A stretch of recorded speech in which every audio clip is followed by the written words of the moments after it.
Class 10 mathematics के video में आज हम बात करने वाले हैं एक इम्पॉर्टेंट क्वेश्चन के बारे में, जो कि है tan p minus cot p का मान ज्ञात कीजिए। और ये आपको चित्र दे रखा है, मतलब आपको ये चित्र दे रखा है, ये डायग्राम दे रखा है। और इस डायग्राम की सहायता से आपको tan p minus cot p का मान ज्ञात करना है। बेसिकली ये आपको आपकी एनसीईआरटी बुक में भी मिल जाएगा ये वाला क्वेश्चन। हाँ, तो इसे हम क्या करते हैं, सॉल्व करने का प्रयास करते हैं। देखिए यहाँ पर हमें मान किसका ज्ञात करना है, हमें ज्ञात करना है tan p का माइनस cot p का। ये इसका मान ज्ञात करना है। किसका मान ज्ञात करना है, tan p minus cot p का मान ज्ञात करना है। अब उसके लिए सबसे पहले हमें किसकी वैल्यू पता होनी चाहिए, हमें tan p की वैल्यू पता होनी चाहिए, फिर किसकी वैल्यू पता होनी चाहिए, cot p की वैल्यू पता होनी चाहिए। फिर हम इन दोनों को क्या कर देंगे, माइनस कर देंगे और हमारा आंसर आ जाएगा। ओके, तो यहां पर हमारा सबसे पहला कदम क्या रहेगा, tan p का मान ज्ञात करना, cot p का मान ज्ञात करना। अब बेसिकली tan p का फॉर्मूला हम जानते हैं, वो बेसिकली कितना होता है, आपका लंब बटे आधार होता है। उसके बाद बेसिकली हमें cot p का मान ज्ञात करना है। तो cot p का मान ज्ञात करना है तो cot p का फॉर्मूला याद होना चाहिए। तो cot p का फॉर्मूला कितना होता है, बेसिकली आधार बटे लंब। देखिए जितने भी त्रिकोणमितीय अनुपात होते हैं ना, उन सभी के फॉर्मूले अच्छी तरह से याद कर लीजिए। बहुत जरूरी है फॉर्मूले, क्योंकि ये फॉर्मूले आपको याद रहेंगे तभी आप कुछ कर सकते हैं, बेसिकली क्वेश्चन बना सकते हैं। ओके, तो अब बात आती है, आपने तो बताए थे कि tan थीटा का फॉर्मूला होता है लंब बटे आधार, cot थीटा का फॉर्मूला होता है बेसिकली आपका आधार बटे लंब। अब यहाँ तो थीटा थोड़ी ना, यहाँ तो p है आपका, फिर आपने वाला फॉर्मूला कैसे लगा लिए। देखिए बेसिकली ये जो tan है, cot है, sin है, cos है, sec है, cosec है, ये सभी क्या है, आपके त्रिकोणमितीय अनुपात है। और त्रिकोणमितीय अनुपात के बाद में जो लिखा रहता है वो बेसिकली क्या होता है, आपका कोण होता है। यहाँ पर त्रिकोणमितीय अनुपात के बाद में p लिखा है तो p यहाँ पर कोण है। यहाँ पर त्रिकोणमितीय अनुपात tan के बाद में क्या लिखा है, यहाँ पर थीटा लिखा है तो थीटा यहाँ पर क्या हो गया, कोण हो गया। इतनी बात समझ में आई। अब कोण चाहे कुछ भी हो, यदि त्रिकोणमितीय अनुपात tan आ गया तो फॉर्मूला लंब बटे आधार ही लगेगा। यदि त्रिकोणमितीय अनुपात cot आ गया तो फॉर्मूला आधार बटे लंब ही लगेगा, चाहे आपका कोण कुछ भी हो जाए। तो त्रिकोणमितीय अनुपात यदि आपका आ गया तो आपको फॉर्मूला वही लगाना है, चाहे कोण कुछ भी हो। तो यहां से tan p की वैल्यू पता चल गई, लंब बटे आधार, cot p बराबर क्या होता है, आधार बटे लंब। और मैं आपको बार बार बता चुका हूं क्वेश्चन कराते कराते कि त्रिकोणमितीय अनुपात के बाद में जो भी लिखा होता है वो बेसिकली कोण होता है। तो यहाँ पर त्रिकोणमितीय अनुपात के बाद में क्या लिखा है, p लिखा है। यहाँ पर त्रिकोणमितीय अनुपात के बाद में क्या लिखा है, बेसिकली p लिखा है, मतलब p क्या है, आपका कोण है। p क्या है, आपका कोण है। तो यहां पर हम क्या बना देते हैं, इस प्रकार से आपका कोण बना देते हैं। इस प्रकार का आपका क्या बना देते हैं, कोण बना देते हैं। हाँ, तो ये हमारा डायग्राम अभी पूरा माना जाएगा। अब बेसिकली हमें क्या करना है, tan p का मान ज्ञात करना है, जो कि होता है लंब बटे आधार। तो लंब की वैल्यू क्या दी है, अब लंब की वैल्यू चाहिए, आधार की वैल्यू चाहिए। तो उसके लिए हमें क्या पता होना चाहिए कि आपका लंब क्या है, आधार क्या है, और बेसिकली कर्ण पता करे या ना करे, क्योंकि कर्ण की तो कोई यहाँ जरूरत ही नहीं है।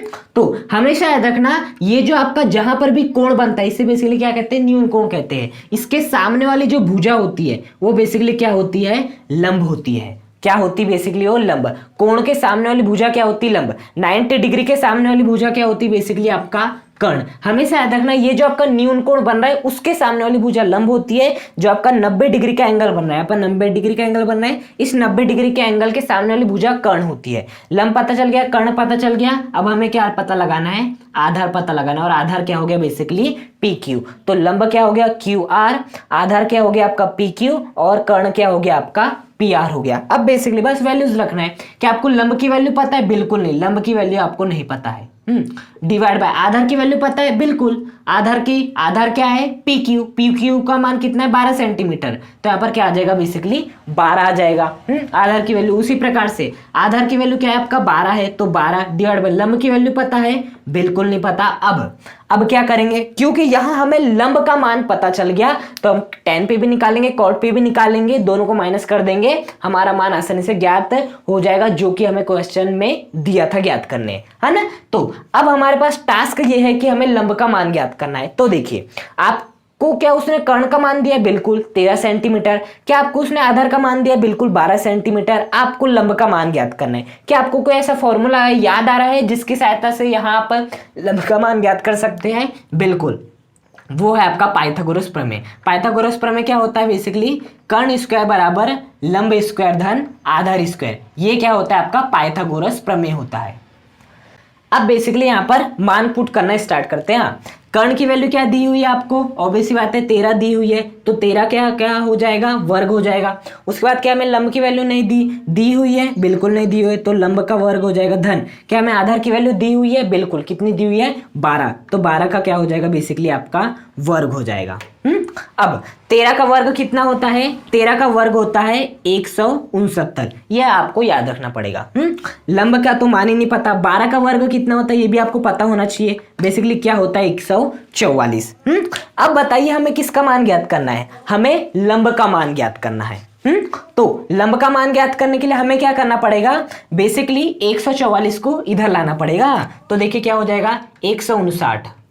अभी 144 किस में? प्लस में है। जब वो इधर आएगा तो किस में हो जाएगा? प्लस का माइनस हो जाएगा। तो 144 इज इक्वल्स टू क्या हो जाएगा आपका? बेसिकली लंब का स्क्वायर। हाँ, हमेशा याद रखना, जब भी हम किसी भी संख्या को एक साइड से दूसरे साइड में ले जाते हैं, एक साइड से दूसरे साइड में ले जाते हैं, तो उसका चिन्ह परिवर्तित हो जाता है। यदि प्लस होगा तो माइनस हो जाएगा, माइनस होगा तो प्लस हो जाएगा, गुणा होगा तो भाग हो जाएगा, भाग होगा तो गुणा हो जाएगा। यहाँ पर बेसिकली प्लस था, तो जब वो इस साइड में आएगा तो कितना हो जाएगा? Basically minus. तो 159 माइनस 144 कितना हो जाएगा? 25 इज इक्वल टू लंब का स्क्वायर। तो लंब का स्क्वायर की वैल्यू कितनी आ गई? बेसिकली 25 आ गई। अब बताइए हमें लंब के स्क्वायर की वैल्यू चाहिए, लंब की वैल्यू चाहिए? हमें तो चाहिए बेसिकली लंब की वैल्यू। तो मैं आपको अभी तक बेसिकली क्वेश्चन करा चुका हूं, उसमें बता चुका हूं कि यदि आपको बेसिकली ये जो वर्ग है उसको हटाना हो तो आप क्या कर सकते हो? दोनों पक्षों का क्या ले सकते हो? बेसिकली इस प्रकार से वर्गमूल ले सकते हो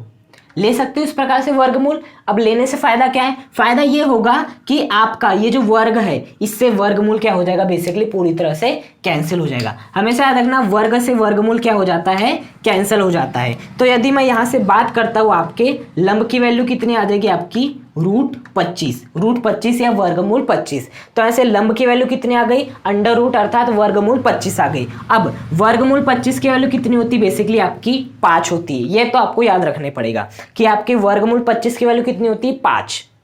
तो यहां से लंब की वैल्यू कितनी आ गई? आपकी 5 आ गई। लंब की वैल्यू 5 आ गई। हमें लंब की तो वैल्यू चाहिए थी, तो यहां पर क्या रख देते हैं? बेसिकली हम 5 रख देते हैं। यहां पर भी क्या रख देते हैं? बेसिकली 5 रख देते हैं। तो फाइनली यदि मैं बात करूं कॉट पी के मान की, तो वो कितना आ गया? 12/5। और फाइनली यदि मैं बात करूं आपके tan p के मान की, तो वो बेसिकली कितना आ गया? यहां पर हम लिख देते हैं tan p is equal to कितना आ गया? आपका 5/12। क्वेश्चन को आपको एक एक स्टेप बाय स्टेप करना है। सबसे पहले हमने क्या किया? आपको डायग्राम दिया रखा था, उसके बाद tan p minus cot p ज्ञात करना था। तो सबसे पहले हमें माइनस करना है, तो सबसे पहले जिनको माइनस करना है उनका मान कितना है वो पता होना चाहिए। तो tan p cot p को माइनस करना था, तो सबसे पहले tan p की वैल्यू निकालना चाहिए, हमने cot p की वैल्यू निकालना चाहिए। अब उसकी वैल्यू निकालना है तो हमें बेसिकली फॉर्मूला याद होना। बेसिकली ये आपके पास क्या लिखा हुआ? फॉर्मूला लिखा हुआ है। उसके बाद हमें लंब की वैल्यू चाहिए थी, आधार की वैल्यू चाहिए थी। अब जो आपका त्रिभुज था, बेसिकली जो क्वेश्चन में दिया था, उसकी सहायता से हमने ये जानने का प्रयास किया कि आपका लंब क्या होगा, आधार क्या होगा, साथ ही साथ कर्ण क्या होगा। फिर जब हमने पहचाना तो हमें लंब की वैल्यू बेसिकली नहीं मिली, आधार कर्ण की वैल्यू मिल गई, लेकिन हमें लंब की वैल्यू चाहिए थी। फिर हमने पाइथागोरस प्रमेय लगाए। पाइथागोरस प्रमेय की सहायता से हमने बेसिकली लंब की वैल्यू निकाल लिए। और लंब की वैल्यू जैसे निकाले तो आपके tan यहाँ पर क्या रख दी? बेसिकली हमें लंब की तो वैल्यू नहीं पता थी, आधार की वैल्यू तो पता थी 12, तो बस लंब के स्थान पे 5 रख दी, तो 5/12। उसी प्रकार से आधार की वैल्यू तो पता थी 12, लेकिन लंब की वैल्यू नहीं पता थी, हमने निकाल लिए, तो वो बेसिकली कितनी आ गई? बेसिकली आपका 5 आ गई। तो वैल्यू कितनी हो गई? 12/5। तो ऐसे हमें tan p की वैल्यू भी निकल गई और cot p की वैल्यू भी निकल गई। अब हमें क्या ज्ञात करना है? Basically tan p minus cot p। तो यहां पर लिख देते हैं tan p minus cot p। अब tan p का मान कितना दिया आपका? 5/12 माइनस cot p के मान कितना दिया आपका? 12/5। बस इसे आपको क्या करना है? माइनस। बहुत ही सिंपल है। ओके, अब क्या कर लेते हैं? एलसीएम ले लेते हैं। 12 और 5 का एलसीएम कितना होता है? 60 होता है बेसिकली। उसके बाद 5 का इंटू 5 में कीजिए तो कितना हो जाएगा? 5 25 हो जाएगा। 12 के इंटू 12 में कीजिए, कितना हो जाएगा? 144 हो जाएगा। देखिए यदि आपको एलसीएम लेना नहीं आता है तो बहुत आसान है एलसीएम लेना। कैसे करना है? आपको कुछ नहीं करना है, बस 12 का इंटू 5 से कर दीजिए। तो 12 इंटू 5 कितना हो जाएगा? 60। फिर 5 का इंटू 5 से कर दीजिए, 5 में 25। 12 का इंटू 12 से कर दिए 144। ये हो गया आपका एलसीएम। आ गया आपका एलसीएम। अब बस क्या करना है आपको? 144 में से 25 को माइनस कर दो, कितना हो जाएगा आपका? नीचे तो 60 ही रहेगा। 144 में से जैसे आप 25 को माइनस करोगे तो यहाँ पर आएगा बेसिकली माइनस का 19/60। कितना आएगा? माइनस का 19/60। तो इस प्रकार से हमने इस क्वेश्चन को क्या किए? सॉल्व किए। इस प्रकार के जितने भी क्वेश्चन आपकी बुक्स में दिए हुए हैं उन क्वेश्चन को आप बनाने का प्रयास कीजिए। हम मिलेंगे नेक्स्ट वीडियो में।